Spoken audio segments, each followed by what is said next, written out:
Welcome back, everybody. Electronic Arts have admitted the obvious in Battlefield 2042, because not only do we have some stuff to talk about regarding the game's content, but EA providing comment on its performance as well. And they have been forced to admit what is bloody obvious, what they should have expected.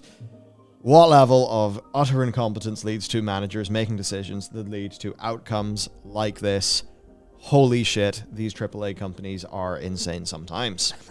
So, to get started, DICE have finally revealed a roadmap for Battlefield 2042. And it's a roadmap-ish, we could call it. So, let's just go through. You've waited patiently to hear from us, etc., etc., etc. We've taken action on multiple fronts. Extensive fixes, key features that are important, getting the team play where it needs to be. And here we go. Here's the actual info. After the release of an update in early March, which will include improvements to scoreboards, subsequent updates will prioritize work that is going to include. So, Battlefield people, this is what you're getting. VoIP, communications, and player profiles. A tighter squad loop, including a refined ping system.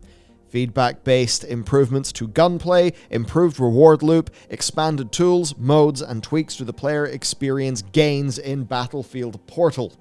So all of those things have been major points of contention with the community. Of course, with the addition, though, that as we pointed out in a previous video, if this was, say, Battlefield 1 or something, by this stage there already would have been, like, new maps and things happening. That's not happening. Well, it is happening. It's just they've told us when it'll be happening, and I think it's quite worrying. Yes, the bed is thoroughly shat, everyone, because with a focus on improving these core elements of the game, we've made the big decision to move Season 1 to early summer. When Season 1 arrives in early summer, it will mark the start of a year where we'll deliver 4 seasons, 4 new specialists, and new locations, along with more new content. For all that purchased the Year 1 pass as a part of the Gold and Ultimate Editions, we know this content is coming later than you expected, so it's okay, you're getting an exclusive bundle. Very good. Yep, well, anytime I've been sad, someone's came in, given me an exclusive bundle, and I have felt good afterwards. Perked you right up. Absolutely. So, you might be wondering what is in my exclusive bundle that I'm so excited about. Well, the good news is you are going to get a specialist skin. What? You are going to get yourself weapon and vehicle skins. You're going to get a melee weapon. And, I mean, just get ready for Browntown, because you're going to get a player card. Man, I think the whole audience just shat themselves in excitement. They're getting a player card as a part of an exclusive bundle. Yeah, you get a whole raft of beautiful exclusive cosmetics just for you, for a game that you don't really want to play at the moment, and probably won't for 6 months for the first bit of content. Yeah. Maybe you're going to look for, I'll wait until there's 2 bits of content or 3 bits of content, so you'll get to play this game next year with your exclusive skins. Yeah. That's what I mean by Year 1 pass. You get the exclusive skin 1 year before the game's good. Fantastic. Yeah, it's brilliant.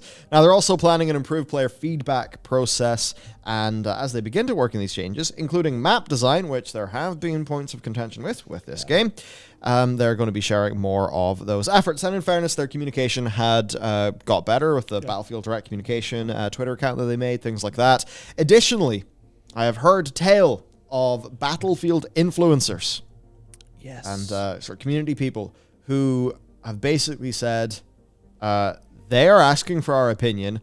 They've never done it like this before. They seem way more serious and way more detailed. So they seem to actually be going to those influencers, which is a bit of like, hey, Blizzard, just why didn't you fly Preach over? Yeah. Just get him to help you in the game for a bit. Why not? Friggin' EA's doing it. Yeah.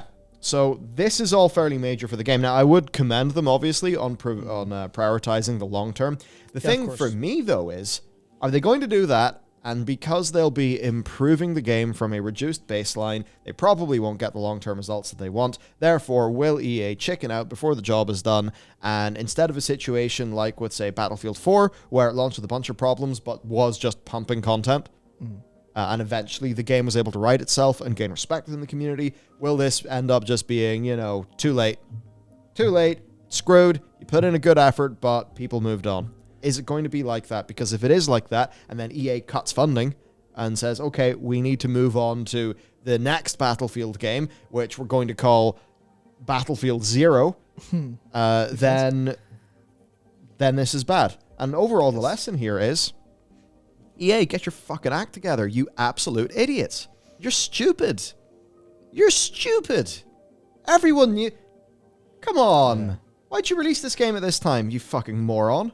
Come on, Andrew, you dipshit. Why'd you do this? For money, probably. Oh, what money? Exactly. What money? Because Andrew's now going to have his tail between his legs and have a bit of a chat about where the friggin' money's went. Yeah, no, seriously, you fucking moron. How did you manage to do this? I mean, same way EA has destroyed every other property that's been successful for them historically through gross mismanagement. Now, I think there is a light at the end of the tunnel here for this, because obviously, you look at this, you go, oh, well, you fixed Battlefront 2, and then you promptly abandoned it, leaving players to pick up what, the shit you've left on the sidewalk. That's perfectly, well, if that happens again, fuck them. But the difference here is that, and this is something I actually kind of forgot about until Connell reminded me earlier on, but they majorly reorganized EA and DICE at the start of December. December was a busy month, so, it was hard to remember stuff that happened in it, but Zampella is now in charge of Battlefield as a whole, and they lost Oscar Gabrielson, the departing DICE GM. Yeah. So if you kind of think, obviously it's been 2 months since that started, but if you think of, and this is what spoke to me specifically about the roadmap, being able to say, 4 seasons, 4 new specialists, new locations, new content, it seems to me like, maybe this is huff and copium on the behalf of Battlefield fans, but they looked at their capabilities and went, what can we physically do? Mm-hmm.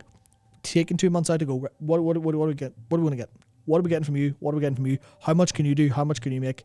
Figuring that out and then going, okay, we now have a plan going forward. That's possibly the case under Zampella's leadership, but I guess the point stands, are they working with a mountain of technical debt because they had to shit out 2042 on EA's command? Is it salvageable?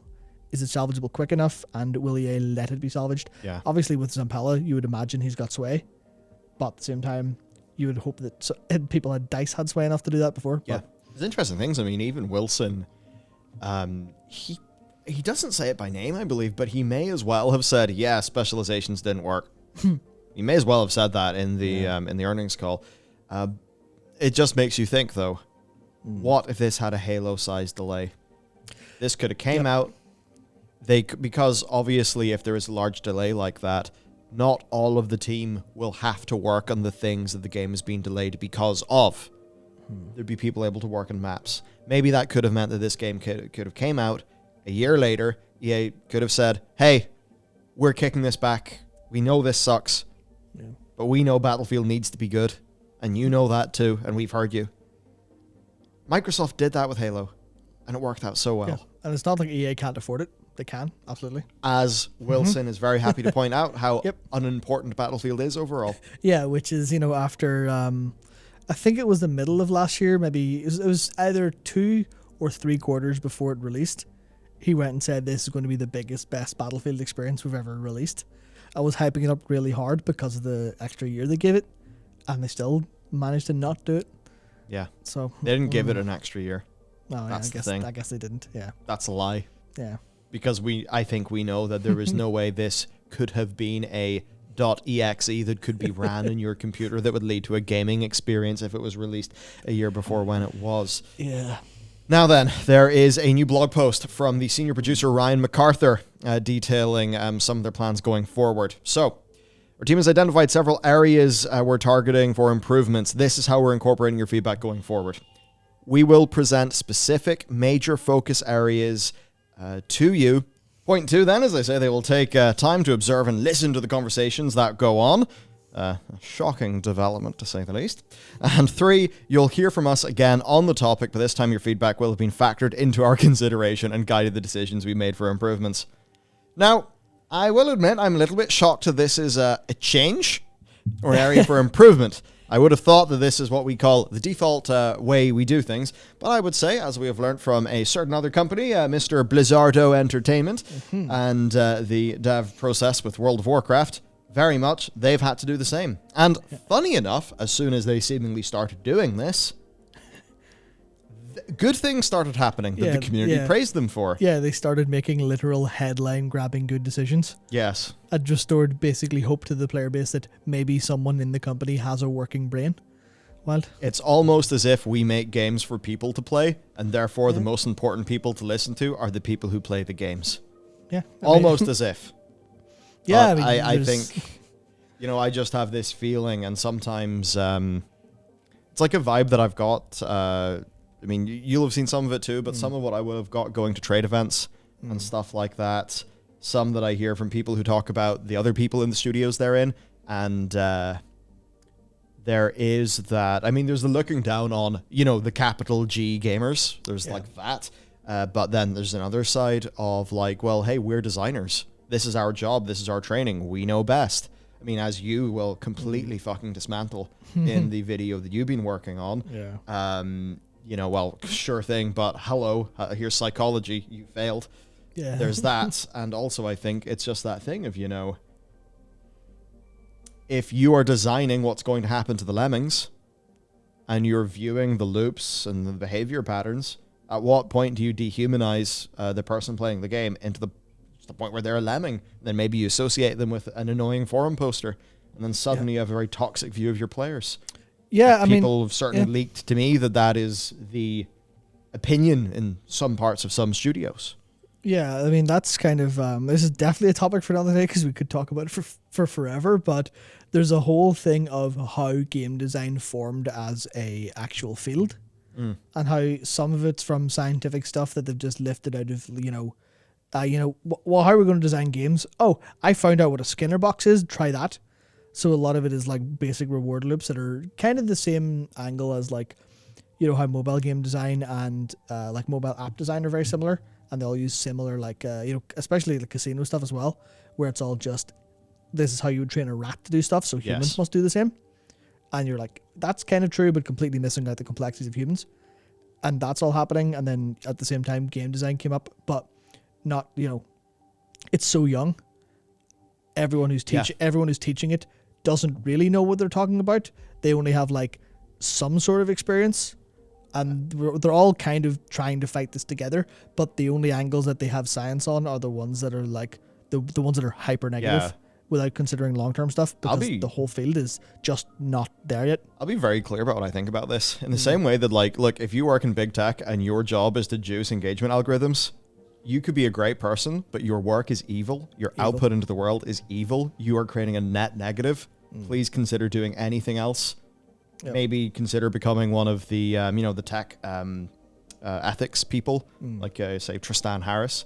If you're in game design and you work in those mobile games, maybe the ones that are just designed to hoodwink mums into, buying things, the ones that are clearly designed to prey on the, maybe the body image insecurities. A lot of the dress-up games, you see the adverts for them. Holy shit, that is playing on the insecurities of young women, and maybe not just young women.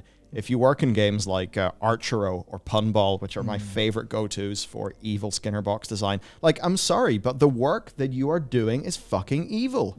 You're not making games to enrich people's lives. You're not making them to maybe foster team play. Yeah. Or, create in the same way that you and your friends go play some paintball and have fun. That's what a battlefield can be. That's not what you're doing if you're working that evil bullshit. So you need to stop and find a different career. Or else, I think time will make these people, they will look in the mirror and think, what have I done? What evil have I done? Honestly, if there are people in AAA design who are working on reward loops who don't already think that, I'd be very, very, I'd be ashamed for them, and I'd be ashamed of them as fellow humans, because it's so blatantly obvious that all of that distracts from what people are actually enjoying in games. I can't wait until I get so controversial about things like this that I start to get flack at trade events. Oh, absolutely. Because flat out, I remember, there was a thing going on, and, I think Joe Twist, who's like the head of Yuki, and actually she does a lot of great work. She's awesome. I know what but you're also talking about, yeah. the time when she's just talking about the video games and addiction stuff, and I'm just sitting there being like, Joe, I get it. You're the head of Yuki, and I'm some game dev watching you, do a talk, and I get it. You have to do your talk. You have your own set of incentives and all of that. But you're wrong. This is obviously gambling-like behavior. You're just ass covering the most evil part of our industry. And if that's what gaming is, I don't want it anymore. Yeah. If that's what gaming is going to financially incentivize, then let's just be done with the whole horrible enterprise. I mean, there's a little bit to talk about this that we're going to talk about in a future video, the one about Vampire Survivors, because I have thoughts on how that made me feel compared to playing Ghost of Tsushima at the same time.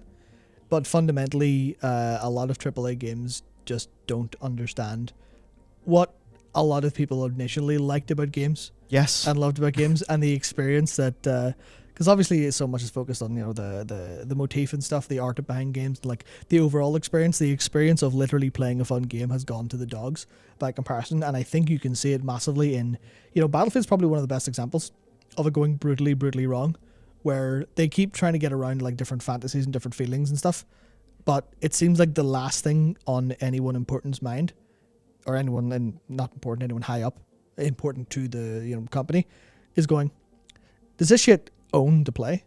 Is this really fun? Do people sit down and go, fuck, that was great? Or are they stuck in our maze? That's it. And I think so much of it just ends up being, let's look at the data, let's look at metrics. So for the same reason that, good people end up making evil systems. Engineers who are good people end up putting evil into the world, say in big tech and, California and all that. Yeah, I think good people, good designers. Yeah. They're sitting there. They don't know what they're fucking doing. And I remember it was one of the... Actually, wasn't it an ex-producer at DICE LA who said all of this? Basically said, no, they are really not. They're literally... It was with the time to kill changes in Battlefield 5. And this person just said, no, they're not listening to you because they actually have incredibly strong telemetry. They are tracking all this. They have the data science. They're going to make this change. They're going to see what it does in 6 months. And then they're going to make a decision. And he said that. And it was like just on time. The train hit the station. They made the change back somewhat. And it's like, they're not trying to make a game that owns. But that's the thing. Battlefield is Battlefield. We play it because it's Battlefield. We keep on playing it because it's Battlefield. We don't do it because, it's a new game. Let's play it for fun. So what they're going to say is, okay, this brand can capture this many people. Well, even if we're going to erode it being Battlefield, let's do whatever we can to make those retention numbers good. Yeah, because... That's the kind of thinking that happens. Because data science has no soul. Yes. But this is where the good thing comes in, where people, a lot of people, especially very different people, speaking about things from whatever they're feeling, that feeling will get across, that soul will get across, and that's why I think player feedback results in things that go completely against what data science is, but it's because player feedback, players may not be right all the time. Players may be, incredibly wrong fairly often and not understand, like secondary or tertiary effects of what they're campaigning for design-wise. But you think, okay, the designer's job then is, how do I get the feeling they're advocating for in this game without the downsides that they wouldn't be aware of? That's like what you do with feedback then. Yeah. And that's what Blizzard have relatively done with the cross-faction stuff. And you're like, okay, yeah, you listen to players because they're the people who are feeling the impact of what you're doing. It's the same way politicians should go and speak to, constituents. That's ridiculous, instead of just designing it. That's ridiculous. Oh, God, what a doomer outlook we've got here. Now, let's talk about the financial performance. Yeah. Because this is where it does get rather important, and perhaps we get a sign that EA are waking up, because in the most recent earnings call, which literally just happened, Andrew Wilson flat out admitted the launch of Battlefield 2042 did not meet our expectations. Right, Andy? Here's the deal, mate. What a surprise. If those were your expectations, then you were not living in reality, and in order to deliver maximum shareholder value, you need to live in reality. You need to live in reality, and bad games do not deliver maximum shareholder value in the long run. All of that technical debt, wasted time and money. What's that going to do? Well, you damaged the money machine, Andrew. Why would you damage the money machine, Andrew? That's what you need to give shareholder value, Andrew. Yep. Come on, man. Come on. I want you to make money. I want you to have a big bonus and a nice yacht. Just let us have Battlefield. And you're the CEO. The yes-no decision at the end of the day could have been made by you. You could have delayed this. You didn't. Now you have to explain this shit show to your investors and look like a total fool, because we can look at your statements from 6 months ago and compare them to your ones now, and it makes you look like a buffoon. And the thing is, you're a smart guy. You shouldn't be a buffoon. Yep. What is this crazy universe we're living in? This actually just sounds like politician talk. Yeah, because it is. It basically is, yeah. What a crazy time. Yes, it's politician talk, but the constituents are, of course, not people who enjoy the product. The constituents are people who invested in the company. Yep. Obviously, Andrew's statement puts this extremely lightly, doesn't it? Now, Andrew believes that it was a combination of ambition, scale, scope, and remote working challenges. Well, Andrew, if you did believe this, why didn't you delay the game? People would have understood. And yeah, you would have got a few salty people. But, you know, you're a big company. You can live with that. So EA made it clear that Battlefield 2042 was being built on the idea of scale. So things such as big maps that are less fun, battles so big that an individual player really can't feel like they make a difference, big weapons, big dynamic weather effects, etc. In fact, so big that it needed next-generation technology to reach its full potential. The developers of MAG are just having a little cry in the corner right now. But in the end, Andrew believes that the challenges basically are what led to its current slate of issues. Certainly whatever Tom Henderson says would go against that. Because sizes larger than 64 players have in fact been something that DICE have tested for a great many years. Yep. It was your man, Soderlund, who said like 10 years ago that they tested it and it wasn't as fun. Yeah. But hey, I suppose you needed a big feature, didn't you? Developing this game with our teams working from home for nearly 2 years ultimately proved to be challenging. Well, you've certainly changed your tune from what you were saying, Andrew, before this game came out, when apparently, in spite of all these challenges, the game was looking fantastic and was indeed ahead of schedule. Mm-hmm. Interesting.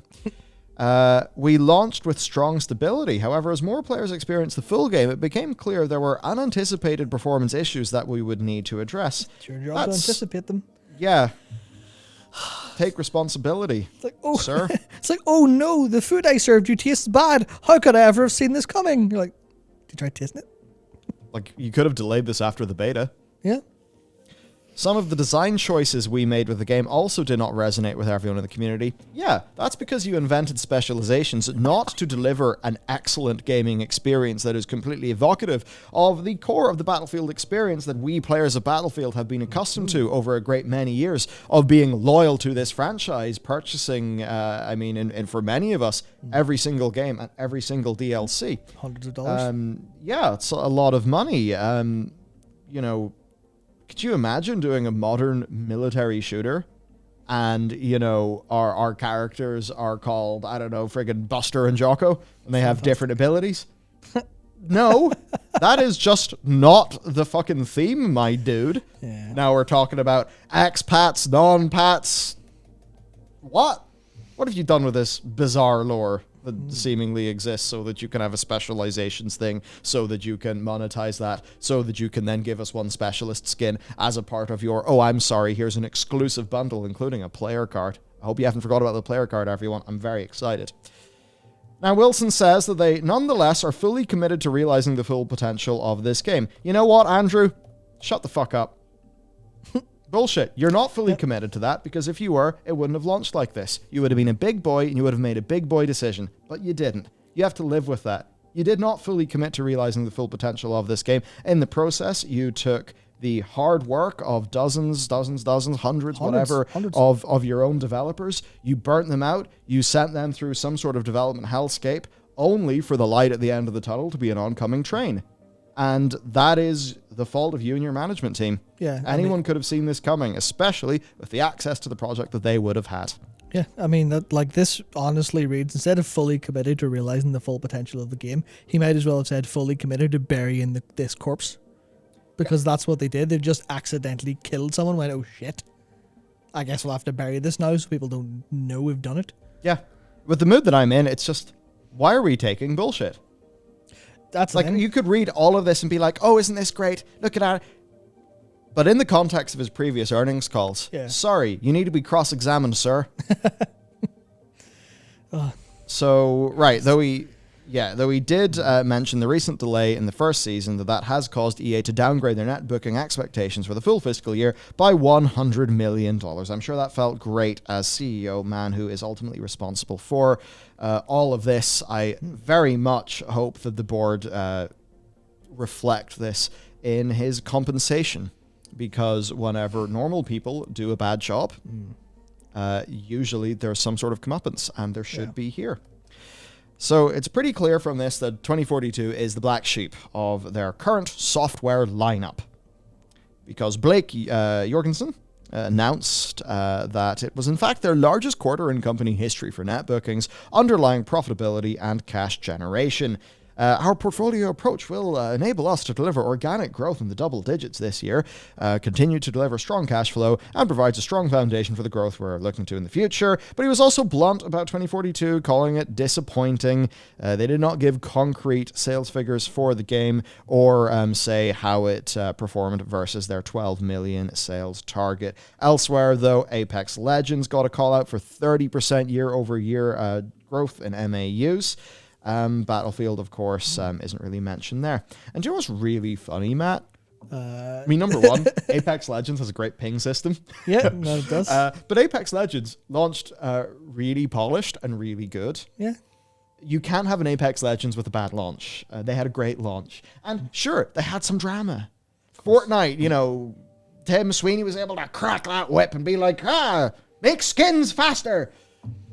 And they had that thing where they were struggling. And then eventually they're like, you know what? We're not going to do the seasons. We're just going to do them when we can do them. And they slowly built an excellent game with a happy audience that they listened to and that they took care of. That's the thing that really, really, to use a sort of nicer term, really butters my biscuits. The idea of just like the examples in the industry of, hey, we made a good game. This good game's doing really well. It's doing really well forever because we're just having developers working on it. Yeah, obviously, I'm sure at Respawn there's probably a lot of overwork going into keeping Apex going, because I would be surprised if there wasn't. But, you know, it seems to be vaguely reasonable. Also, the game is out, and they're not going, fuck, we need an Apex 2. Maybe they are. But it's just like, yeah, this is going up. This game is improving, and we're getting more users because it's a good one. Yeah. And do we have a load of predatory monetization? It's not ideal, but it's not. It was like it's rotating shops, basically. And every time they've had a problem with monetization, people went, that's too far. And they went, sorry, we'll step it back. And it's just, you know, it's there all across the industry. Just good game. Ultimately, the way that this goes is it's not the developer's fault. You can have great devs, or, you know, you can have new devs who fundamentally are great, super strong performers. But you throw them into a situation where they can't succeed. Yeah, you and this means no shit talking the devs. I mean, unless somebody, you know, says something or whatever, right? But, you know, none of that. Never. But to the execs, to the people who make these fucking calls, no mercy at all. Yeah. Because you know what? If your constituents were players and your livelihood properly depended on them, and you performed like this, you'd be fucking out in an instant. So absolutely no mercy for these jokers. We got a call as we see it. That is it for today's video. Battlefield 2042. Here's the rub. It's going to be rough for the next 6 months. Then there's going to be content. Let's hope that content slaps. Let's hope this team is given the time that they need. Let's hope that Vince Zampella having a major role in the future of the Battlefield franchise will lead to somebody being in the driver's seat who actually knows what they're doing. Because I think Vince Zampella is actually a player of games, who enjoys games, who lives and breathes shooters. Who, you know, you could say in a way is almost one of us. Yeah. And it's like, not maybe just he knows what's up. And Not you've got the likes of money Laura man. Melly, who seem to be like, well, that Vince actually seems to be competent. How about we have the competent person do things? instead of whatever buffoonery led to a situation like this. That's it. Nothing more today.